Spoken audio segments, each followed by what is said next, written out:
Here is BJ in Milwaukee. Hey, BJ, great to have you. Get started with you here. How are you doing? I'm doing well. Hi, Rush. Last hour you made a comment about the Democrats linking the Russian suspicion to Trump for even as long as 8 years, and who cares if there's no result. Reminded me of something here in Wisconsin with the John Doe investigation into our great governor, Scott Walker. Right. And the Democrats always saying that there's something there, we don't know what it is, but because we don't know what it is, let us just look into everything, and we'll let you know what it is when we find it. And they carried it through an election. It was ridiculous because, just like you made a point earlier this hour, if they had something, they would lead with it, and it would be everywhere. But there was nothing on it. And at least we were smart enough, most of us in this state, to get him back in office. You know, that's a good point. 3 times. There were 2 special elections and a re-election, and he won all 3 of them and beat them back all 3 times. They even left the state. The Democrats and the legislature left the state to avoid voting on things. More in a moment. Okay, and I want to expand on something here that our last caller said. You may not know what the John Doe investigations were in Wisconsin. He gave a very good little summary of it. It was the Democrat Party. They were actually invading homes of supporters of Scott Walker. They were allowed to go into homes and conduct searches looking for whatever. They had no crime. They were looking for one. They had no malfeasance. They were looking for some. They had no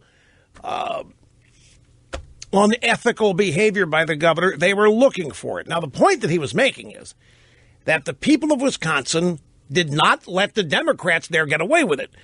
Scott Walker overcame. He won 2 recall elections. The Democrats tried to impeach him for all intents and purposes.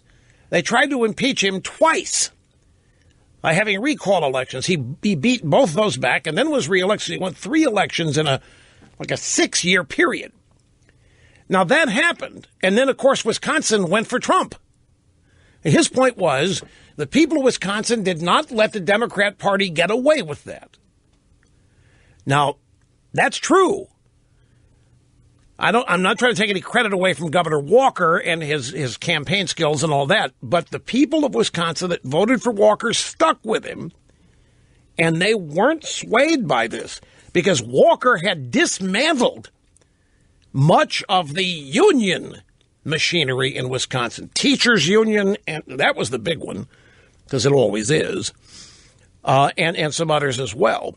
Now, the reason that's important as it relates to what's happening now is that's all Trump has. I know you're probably bored with hearing me say this, but folks, it's the truth. Trump doesn't have anybody other than the people that voted for him backing him up. As compared to Obama, Obama had the media covering for him, backing him up. And they've got Obama has the media doing his dirty work now, trying to undermine and sabotage Trump in a silent coup. And then the Democrat Party remain unified in this purpose. And the only thing Trump's got is his supporters. Now, there's an interesting Gallup poll out today, and nobody's talking about this. Over a third of the country say that Trump's speech boosted their confidence in his presidency. One of the reasons all this activity is ratcheted up this week is because that speech blew them away and scared their pants off. They didn't think Trump was capable of that. They know that they were looking like a bunch of abject idiots sitting on their hands all night, even when Corinne Owens was being honored. They sat on their hands. Many of them did. So the question here is, Trump's speech engendered additional support for him, but that's it. And it's crucial for the people that voted for Trump and support Trump to remain so and not be frightened off, bored off, frustrated off, or otherwise, because that's all he's got supporting him right now. And that isn't going to change for a while. So what would be the equivalent if you impeach Trump? There's no election and there wasn't an impeachment of Walker. I'm calling it an attempted impeachment by virtue of recall election. There isn't such a thing the U.S. Constitution. You can't redo an election. So they have to go impeachment, or they have to make it so bad that he just quits and doesn't want to do this anymore. And so how does this end up? Now, the on-the-table evidence is that the Democrats are not going to get away with this because the people that voted for Trump still are the ones that determined who won, obviously, and they haven't cooled on Trump, and they're getting further irritated and angered by all of this. Now, the next referendum in all this is going to be 2018. And I actually think the Democrats are going to lose their shirts again.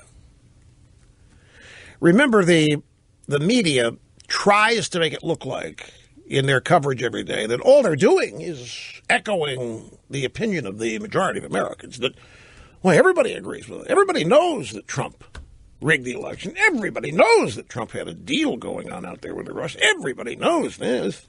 But that's not what everybody thinks. Probably close to 100% of the people that voted, well, 70% of the people who voted for Trump don't believe it, never will believe it.